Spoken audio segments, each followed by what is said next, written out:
Okay, we're live. This is The Secret, How to Fight CPS and Win, and I'm attorney Vincent Davis. And I'm joined tonight by a very special guest, Mr. Mike Party. Mike, how are you this evening? Oh, I'm hanging in there. How you doing? Good, good. So you're on the show. I suspect you might have some connection to CPS. What's going on? Mike?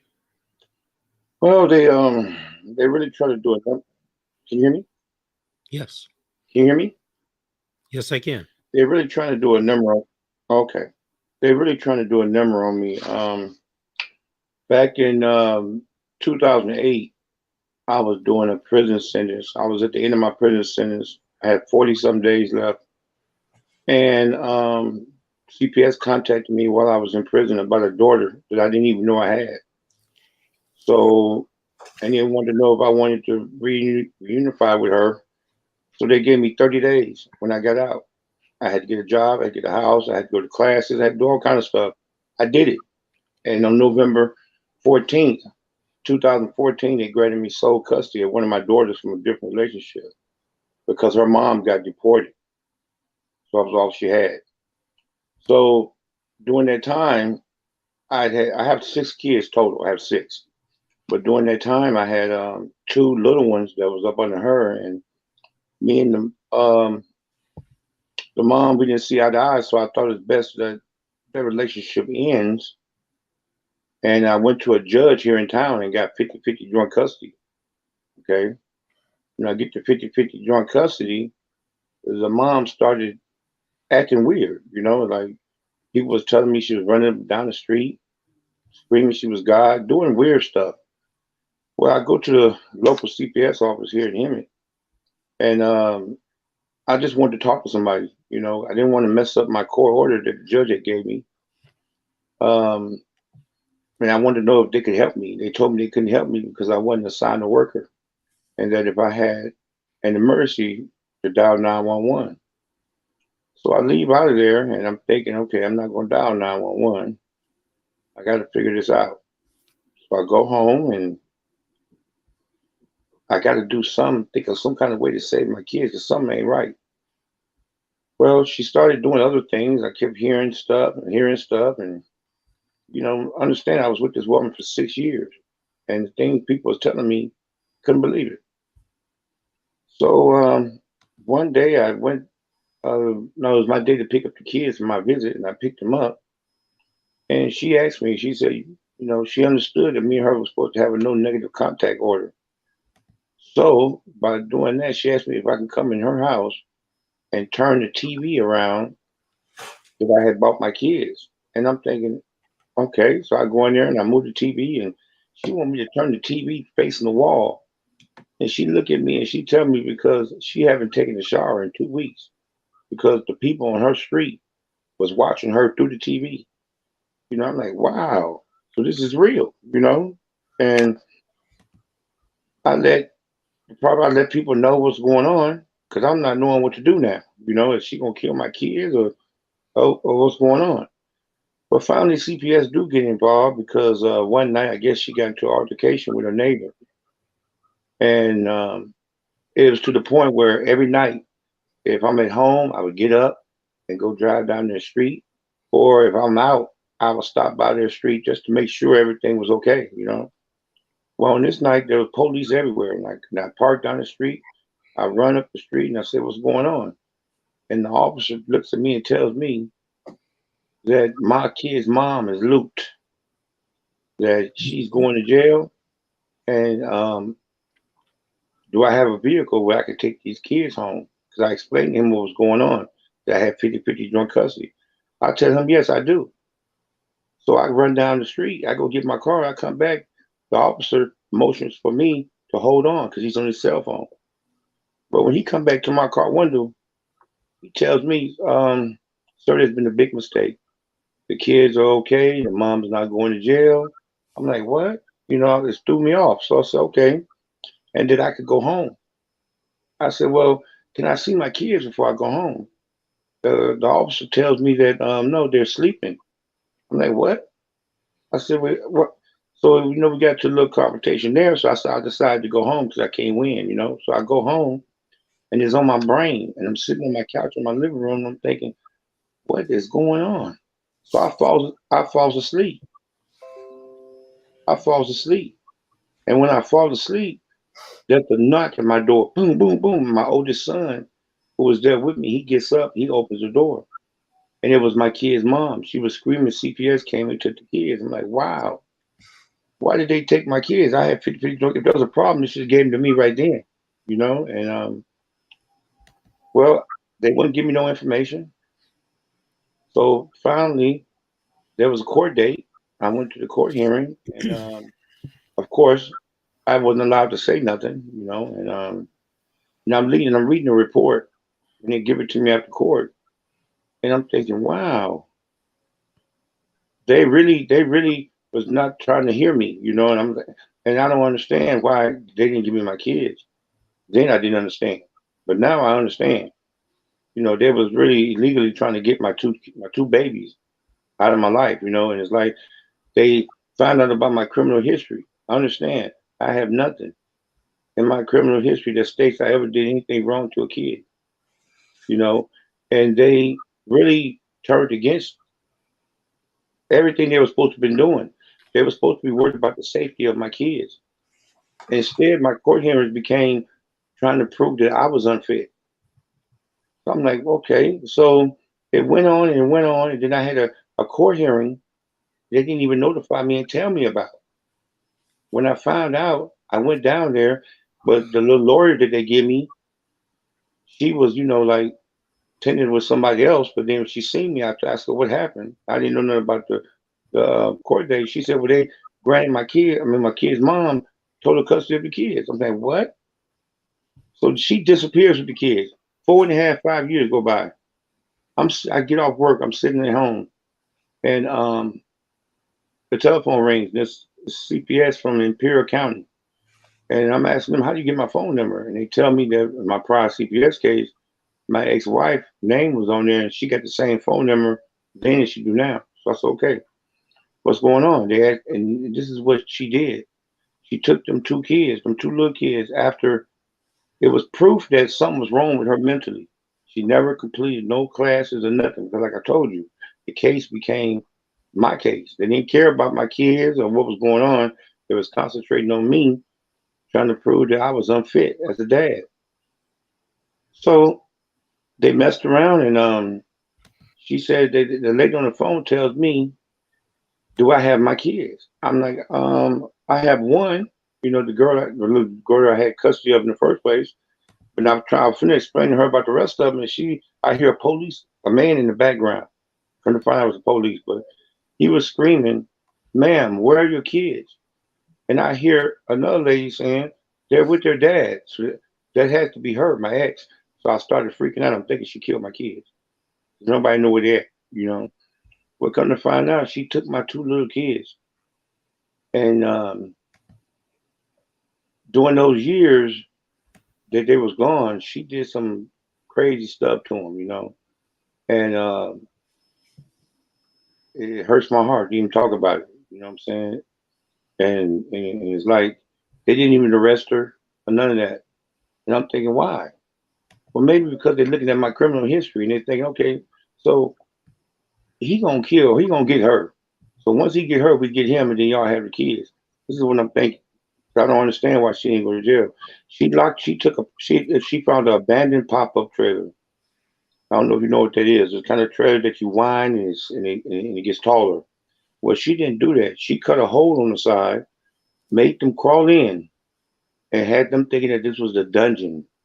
Okay, she boarded it back up. She left them in there for over 10 days. They had no food, no electricity. I'm talking about they shot me emails of the way it looked. It was terrible, you know.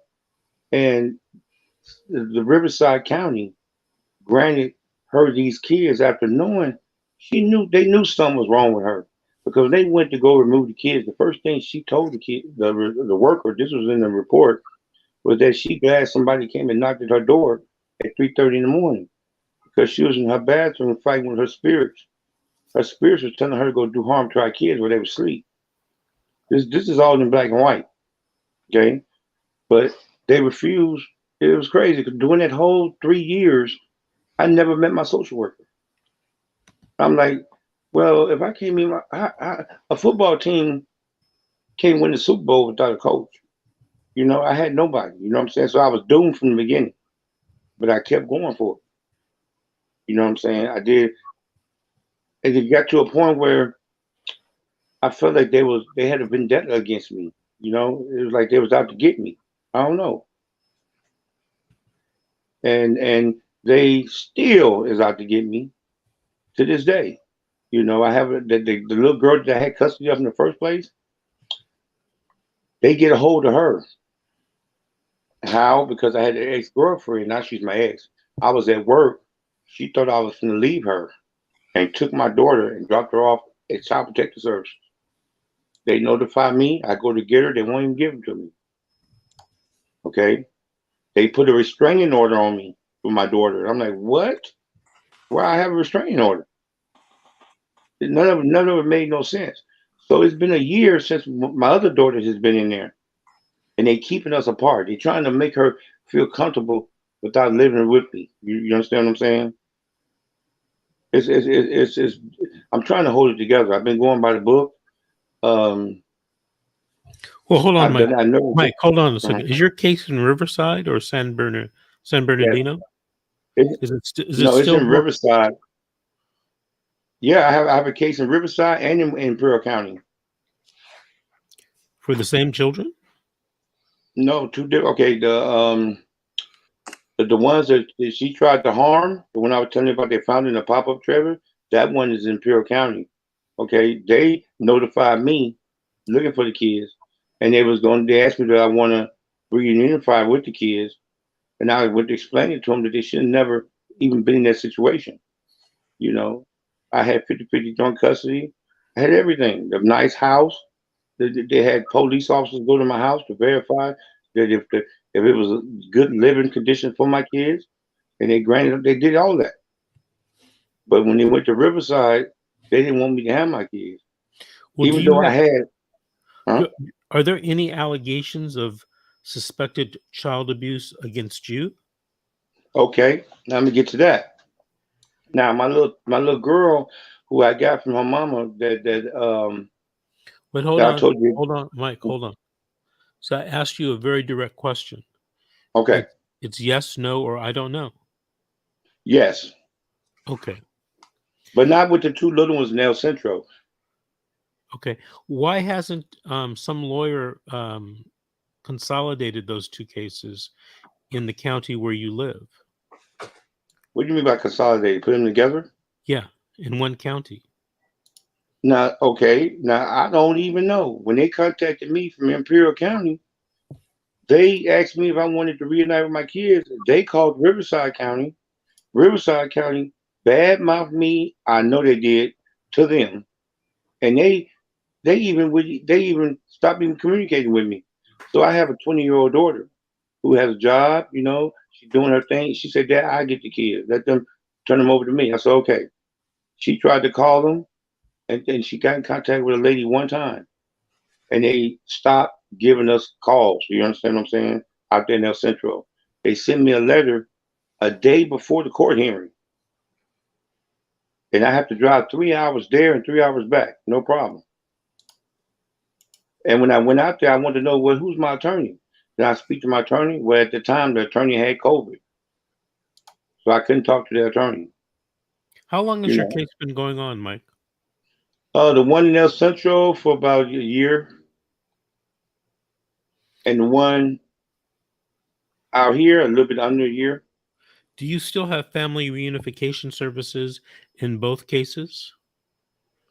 Okay, yeah. Well, I'm thinking I really don't know what too much was going on in El Centro because, like I tell you, the only time I even hear from them is when it's time to go to court, and then I go out there and they give me limited information. You know what I'm saying? So I really don't know what's too much going on out there. But out here, yeah, I just went to court out here not too long ago, and they sent my paperwork for this court to a different address. Okay, hold on, Mike. Here's the problem. Mm-hmm. Probably through no fault of your own, I have the impression that you're not really up to speed on what's going on. And if you're not up to speed, you're not going to get these kids back. So this is what I want you to do. I Mm-hmm. want you to contact Miss G, and you can contact her at gat@vincentwdavis.com. Mm-hmm. And she's going to schedule an appointment with you and me. Okay. Okay. And I'm going to try to explain some things to you, bring you up to speed, because, I get the impression you want the kids back, right? Right. Okay. But you're not going to get the kids back unless you know what's going on and what to do. You need a strategy and a plan. And that's what you don't have. I tell people that all the time. You forget the case for a minute. Okay. You have to develop a strategy. All right. Because if you don't have a strategy that you're going to implement, you're basically shooting in the air. You're not shooting at a target. And you got to have a target in Okay. this particular game. Okay. So, Okay. this show is being shown on, I think, 7 or 8 different social media platforms on Facebook and YouTube. So you don't Mm-hmm. have to write everything down. It'll be posted right after the show on all of those Facebook and YouTube platforms. So I want you to get Okay. and I want an email to. I'm going to post this in the comments. GAT@VINCENTW Davis.com. I want you to email her, and she's going to make an appointment for you. Now, if you don't want to do that, you see that telephone number in the bottom right hand corner? 888 Yeah. eight eight Eight. eight. Eight. Yeah. Yeah.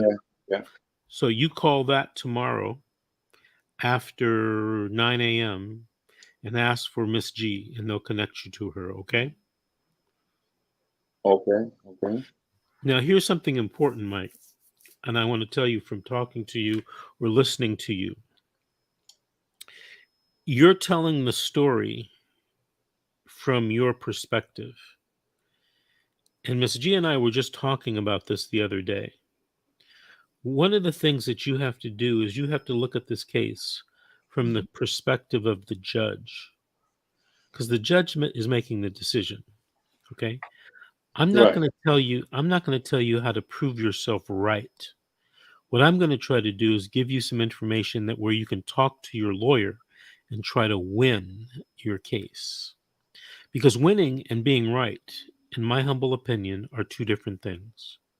And you need to win. You don't need to be Right. right. Okay? So do Right. that for me, Mike, and I look forward hopefully talking to you either tomorrow or the next day. And you know what? I want to thank you for being on this evening. I really appreciate it. Okay? Okay. I thank you. Thank you. Miss G, good evening. How are you? I'm good, and you? Doing fine, doing fine. Cassandra left me a message. She had to go take care of some family business, so it's just you and I for the rest of the evening. Oh, goody. So, we talked before the show earlier today. What's going on with some CPS in the news? The social worker that was arrested for prostituting two mothers. She told the mothers that if they prostitute themselves for profit, that they will be able to see their children. And the mothers did it. Now she's in jail. Where did that take place? There's two incidents. One was with a minor in Texas, and this one, I forgot the name of the state, but I'll share it with you guys next week. Okay. How about Mhm. tomorrow? Oh yeah, that's right. Tomorrow, I forgot. I thought it was the end of the week already. Today No, it's just beginning of the week. Today's Monday, right? I know, and it doesn't feel like it because I worked on the weekend. I worked Saturday and Sunday. Oh my goodness. So basically, what do you mean? Oh my goodness, you forget, huh? You always just, oh wow. I worked on the weekend. Yeah, Mr. Davis. I wanted to tell you about something that I found on Yahoo News, and it's dated today's date. And it says jury selection gets underway in a trial stemming from the federal lawsuit against CPS filed by two former Lincoln Park High School administrators. So not only are parents suing, but apparently people involved with CPS are now suing CPS. You mean workers are suing CPS? No, in this particular case, they're high school administrators. Good. It's about time. So I'm not sure the facts of that case or what happened. Well, do you recall when on your show or my show, I'm not sure if anybody else remembers, when I said there was a school therapist who had to escape to Italy because she recorded the principal trying to force her to call CPS on a child. But because to get the incentives for the schools, apparently they pay the schools some money as well. And that money goes into the teachers' fund account. So that way, when summer vacation comes, they're able to pay them. And the counselor of this, the therapist of the school said, no, I'm not going to do that. There's nothing wrong with the child. He's just new to the school and he's shy. And when he called her in the office again, she was prepared and she had a hidden camera. It's a pen that she said she bought from Amazon, and she had that camera with her, and she recorded the whole communication between her and the principal. And he threatened her to lose her job if she doesn't do it, and that she would never be a teacher again if she doesn't do it. She called me from Italy several times, but I didn't know the number because it was weird. But apparently she watches my show. And then she called the office and told the office that she's going to call me at a certain time to have me listen to the recording and actually see the video. And it was a school principal in California. Do me a favor, and in the private chat, tell me the county that it was in. Okay.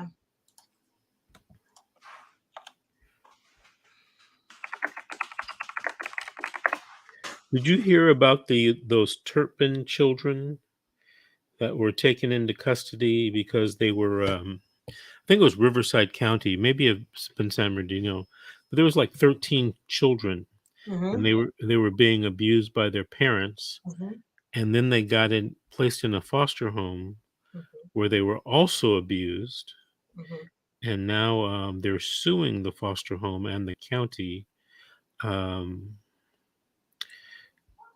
Here's the headline. Social services system failed 13 Turpin siblings. Probe finds the 13 Turpin siblings rescued in 2018 from their parents' California home were failed by the social services system, said a report issued by outside investigators. They choose who they're going to take. They do not take damaged children. And that came from a social worker, by the way, that left the county. And she told me that they focus on the children who are actually well taken care of, because she told me they're easily adopted. And I think I mentioned that on the show a couple of times as well. Well, wait, explain that to me a little bit more. The social worker that I'm communicating with, she was actually a previous social worker, rather. She left the agency a year and 6 months later. And she said that she showed me her hiring, her intake, for to start working there at that department in California, by the way. And she showed me her badge and everything. I mean, she was hired. And then the supervisor wanted her to target certain homes. And these certain homes were collecting money from DPSS.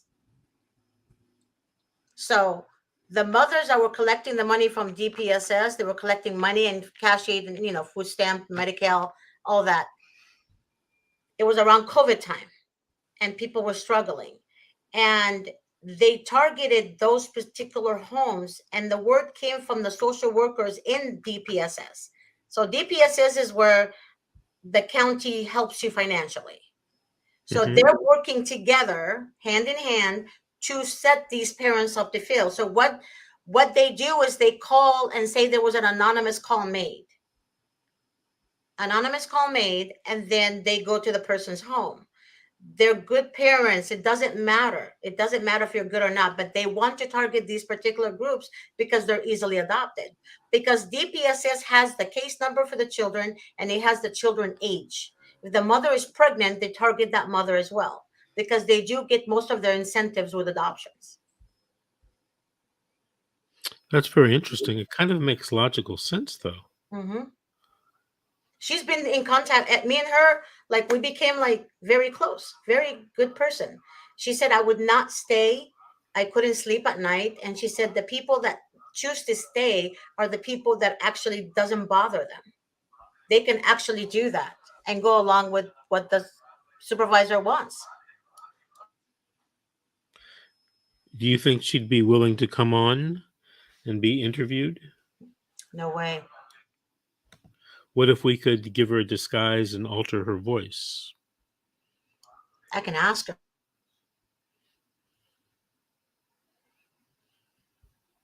I mean, I'd be interested in speaking with her. By the way, when that social worker calls you, remember I just asked you about the county Mhm. where she allegedly recorded someone. No, it Might wasn't a social worker. It was the principal. I mean, the school therapist. Oh, okay. Mhm. Yeah, I definitely would like to. Do you think she'd be? Italy. You think she'd like to be interviewed? I can. It's very hard for me to call Italy. I have to wait for her to call me.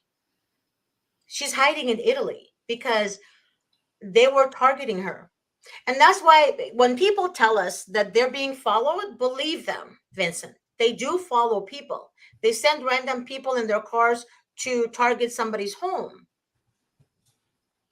and that's the truth. So I mean, a lot of people when they know I believe them, they can't believe I believe them. They get shocked. They're like, Miss G, you believe us? I'm like, yes, I believe you. Because it happens. So where are they getting all this money, right? To have random people harass parents. They follow them to the supermarket. They sit in front of their homes. It's crazy. It's really, really crazy. And that's why in my shows last year I said, be careful when you collect food stamps and cash aid, be careful because you become a target. And these are given to you by the government. So guess what?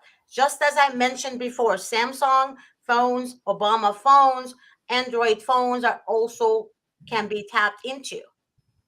So the government have a contract with these companies. That's why they're cheap or free. When they tried to force Apple to do it, Apple refused, and it was all over the news. Apple refused for them to tap into people's conversation. So this is real talk, and a lot of people that's watching the show right now would relate to what I'm saying. And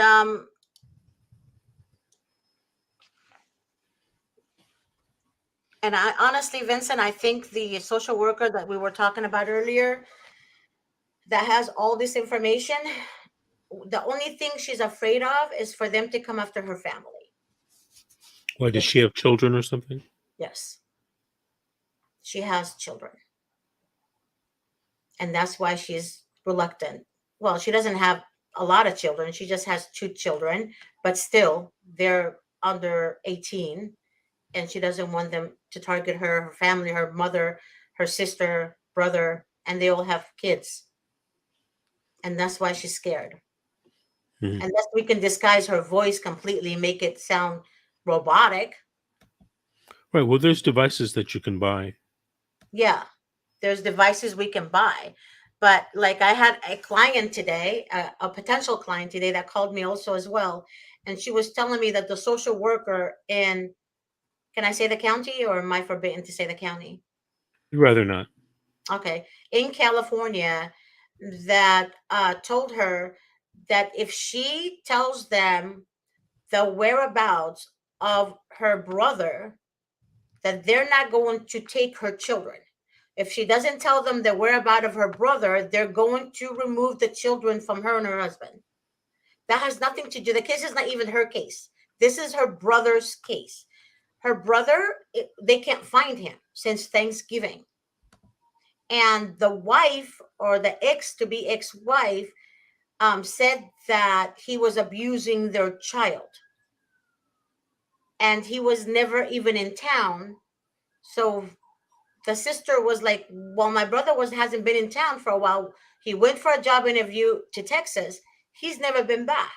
So they reported the Texas authority, the family, to find the brother. But the social worker threatened her and told her that if she doesn't tell them, that they are going to remove the children. You have an appointment with her next, like in a few days. But Okay. she wanted to understand how they can come after her children when she had nothing to do with it. She's just the only thing connection that keeps her with her brother is that's his sister. That's it. Family. But then the social worker is giving her 48 hours to give them where her brother is. That almost seems like a threat. It is a threat. That's what they do, Vincent. They threaten people. I told you this so many times. They threaten people. People lose their minds when they come to me, because when they call me and we talk, they're angry. People are angry and they take it out on me. You know, I can understand and sympathize with them. However, the system is taking advantage of these people. They're taking advantage of them. They're forcing them to do classes that they don't need to do. If it's not a drug related issue, there's no drugs at all. Why would you have them do drug classes? Why would you have them do domestic violence if it wasn't a domestic violence? Why do you have to do these stupid fucking classes if it was just an allegation reported from a neighbor? It doesn't make any sense. Anybody can hate anyone, right? Hate is a very strong thing. Jealousy is a very strong thing. If somebody is jealous because, hey, I have green eyes, right? They don't like the fact that I have green eyes or hazel eyes, then they get mad. Then they report me to Child Protective Services. That's what happens. What's happening is the reports are coming from people who were dating the husband before, or people that was dating the wife before, who are jealous, who reported them. They have a new family, they have a new kid. They report them to CPS. CPS becomes involved. The kid is beautiful and healthy. They remove the child. If they have another kid who's 15 years old, right, never been abused, they actually come back to take that kid too. There's so much going on. There's another client, potential client, that called us today. She has a handicap. She has 3 kids. 2 of them are handicaps, literally handicaps, special needs children, beautiful kids. The social workers gave her the 2 handicapped children, and they are adopting the healthy child that's not handicapped, who's 3 years old. But they gave her back the 2 special need children because the foster family, this is what gets me, the foster family said, I can't handle them. So they give them back to the mom. Now, if she was dangerous, why aren't they not protecting the 2 special need kids?